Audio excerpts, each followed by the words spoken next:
इस सेशन से सबसे पहले चैप्टर की बात करने वाले हैं, जहां हम अपने बेसिक कंटेंट की जानकारी लेंगे। ट्रिपल सी में जो सबसे पहला चैप्टर है उसमें कंप्यूटर क्या है, उसके कंपोनेंट्स कौन कौन से हैं, कंप्यूटर का विकास किस तरह से हुआ, अर्थात कंप्यूटर किस तरह से विकसित हुआ, कंप्यूटर के पार्ट्स कौन कौन से हैं, आज की डेट के हिसाब से नए नए आईटी गैजेट्स क्या हैं, उनके यूजेस क्या हैं, और कंप्यूटर हार्डवेयर सॉफ्टवेयर किस तरह से, और कंप्यूटर के कंपोनेंट्स हार्डवेयर और सॉफ्टवेयर की कॉन्सेप्ट के बारे में भी हम इस सेशन में जानने वाले हैं। मैं आपको बता दूं, इसमें बेसिक से लेकर एडवांस तक सारी जानकारी है। ट्रिपल सी के संदर्भ में बता दूं कि एग्जाम्स में जो क्वेश्चन पूछे जाते हैं उससे रिलेटेड जानकारियां हम यहाँ पे पहले से आपको बताने वाले हैं, ताकि आपको एटलीस्ट उस सैम्पल डेटा से ये आइडिया हो सके कि एग्जाम में किस तरह के क्वेश्चन पूछे जाएंगे। इसके अतिरिक्त इसके साथ हमारी एक पीडीएफ बुक भी है, जो हमारी वेबसाइट, जो आपको यहाँ नीचे की तरफ स्प्लैश होती हुई दिखाई देगी बार बार, उससे आप डाउनलोड सेक्शन से जाके डाउनलोड कर सकते हैं। सैम्पल क्वेश्चन आंसर्स भी काफ़ी सारे हमने पहले से ढूंढे हैं, जिस पिछले सालों के सोल्व क्वेश्चन आंसर्स भी हैं और नए क्वेश्चन आंसर्स भी जो आ सकते हैं वो भी शामिल किए गए हैं। ये भी आप प्राप्त कर सकते हैं नीचे दी गई वेबसाइट के एड्रेस से, उसके डाउनलोड सेक्शन से। तो आइए शुरुआत करते हैं। आइए सबसे पहले बात करते हैं कंप्यूटर की परिभाषा की। कंप्यूटर एक ऐसी इलेक्ट्रॉनिक मशीन है जो यूज़र के द्वारा दी गई कमांड को या इन्फॉर्मेशन को एक्सेप्ट करता है, उन सभी कमांड्स को यूज़र के निर्देशानुसार उस पर कार्य अर्थात प्रोसेस करता है और हमें आउटपुट प्रदान करता है। तो कंप्यूटर एक ऐसी इलेक्ट्रॉनिक मशीन है जो यूज़र अर्थात आपके द्वारा, जो व्यक्ति कंप्यूटर को यूज़ करता है उसे कंप्यूटर का यूज़र कहा जाता है।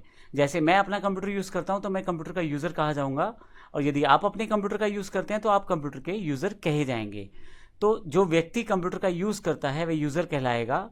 जब वो यूज़र कोई इन्फॉर्मेशन या कमांड कंप्यूटर को देता है और कंप्यूटर से एक्सेप्ट करता है अर्थात प्राप्त करता है, और उन कमांड्स के अनुसार कंप्यूटर कुछ प्रोसेस करता है और फिर हमें कुछ आउटपुट प्रदान करता है, तो इस तरह से कंप्यूटर एक प्रक्रिया पूरी करता है, यूज़र से निर्देश लेने वाली और उसके पश्चात उन निर्देशों पर कार्य करना और अंत में उन निर्देशों के अनुसार आउटपुट प्रदान करना। मैं आपको राइट साइड पे दी गई तस्वीर के अकॉर्डिंग आपको समझा देता हूँ। यदि आप लेफ्ट सेक्शन में देखें तो इनपुट डिवाइसेस दी गई हैं, जैसे कीबोर्ड, माउस और माइक। ये वो डिवाइसेस हैं जिनके द्वारा हम अपनी कमांड्स को कंप्यूटर को बता सकते हैं। कीबोर्ड से आप लिख के समझा सकते हैं, माउस से बटन दबा के और माइक से बोल के। जो कमांड्स यूज़र यानी कि मैं या आप देंगे वो सभी सीपीयू के पास पहुंचेंगी। सीपीयू उन सभी कमांड्स के ऊपर प्रोसेस करेगा। जैसा कि हमने यहाँ पे देखा, यूज़र के द्वारा जो कमांड दी गई वो तो दी गई इनपुट डिवाइसेस जैसे कीबोर्ड, माउस या माइक के द्वारा, और कंप्यूटर को उन पर प्रोसेस करना है तो सबसे पहले कंप्यूटर पे वो जाएंगी सीपीयू के पास, जो ऊपर वाला ये बॉक्स मैंने यहाँ दिखाया है। सीपीयू उन सभी निर्देशों के अनुसार प्रोसेसिंग करेगा अर्थात उन पर प्रक्रिया करेगा, कार्य करेगा। अंत में आपके पास आउटपुट डिवाइसेस पे उसका आउटपुट प्रदान करेगा। अगर आपने किसी वीडियो को देखने का निर्देश दिया है तो वो वीडियो देखने के लिए आउटपुट डिवाइस की तरफ ले जाएगा, जैसे एलसीडी, एलईडी या मॉनिटर। परंतु यदि आपने कोई गाना चलाया है तो हो सकता है आपको हेडफोन से आवाज़ आ जाए। परंतु यदि आपने उसी आउटपुट को पेपर पे प्राप्त करने की कोशिश की है तो आप प्रिंटर से उसको प्राप्त कर सकते हैं। तो मुख्य बात यह हुई कि आप इनपुट डिवाइसेस से निर्देश देते हैं कंप्यूटर को, सीपीयू उन पे प्रोसेस करता है और आउटपुट डिवाइसेस उन निर्देशों के अनुसार कार्य करते हैं। यहाँ एक एक्स्ट्रा वैसे ही एग्जांपल के मैंने यूपीएस का एक पिक्चर लगाया है। यूपीएस का मतलब है अनइंटरप्टेड पावर सप्लाई, अर्थात आपके कंप्यूटर को एक पावर मिलती रहती है रेगुलर, ताकि अगर किसी कारण से लाइट चली जाए तो आपका कंप्यूटर डायरेक्टली बंद ना हो। आइए आगे चलते हैं।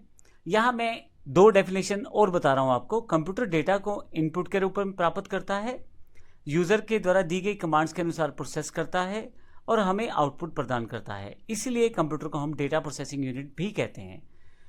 इसको एक एग्जांपल से समझते हैं। मान लीजिए आपको 2+3 करना है, तो आप एज अ यूज़र कीबोर्ड का प्रयोग करेंगे 2+3 लिखने के लिए। सीपीयू पहले समझेगा करना क्या है, क्या आपने जमा दबाया है, गुना दबाया है। सीपीयू को तो नहीं पता, आपने कीबोर्ड पे दबा दिया तब पता लगा है सीपीयू को। तो सीपीयू 2+3 करेगा, लेकिन 5 तो उसने टोटल कर दिया, 2+3 5 रहेगा, लेकिन वो 5 कहाँ दिखाया जाए। अब वह इसे आउटपुट डिवाइस, यदि स्क्रीन पे दिखाना चाहते हैं तो एलसीडी, एलईडी, यदि आप आवाज़ के रूप में सुनना चाहते हैं हेडफोन, और यदि आप प्रिंटर के द्वारा पेपर पे आउटपुट चाहते हैं तो प्रिंटर का प्रयोग करेंगे। तो इस तरह से हम अपने निर्देशों को कंप्यूटर तक पहुंचाते हैं और कंप्यूटर उन पे कार्य करके हमें आउटपुट प्रदान करता है। कंप्यूटर को हिंदी भाषा में संगणक भी कहा जाता है। एक्चुअली ये लैटिन भाषा का शब्द है कंप्यूटारे, उससे यह हमारा शब्द बना है संगणक। अर्थात गणना करना। तो इस तरह से कंप्यूटर की परिभाषा की जानकारी मैं आपको बता दूं, इस पूरी सीरीज में हम कंप्यूटर के बेसिक से लेकर एडवांस तक की काफ़ी सारी चीज़ें जानने वाले हैं, सीखने वाले हैं। तो हर एक लेक्चर को आप ध्यान से देखें और उसमें दी गई जानकारी को आप प्राप्त करें। धन्यवाद।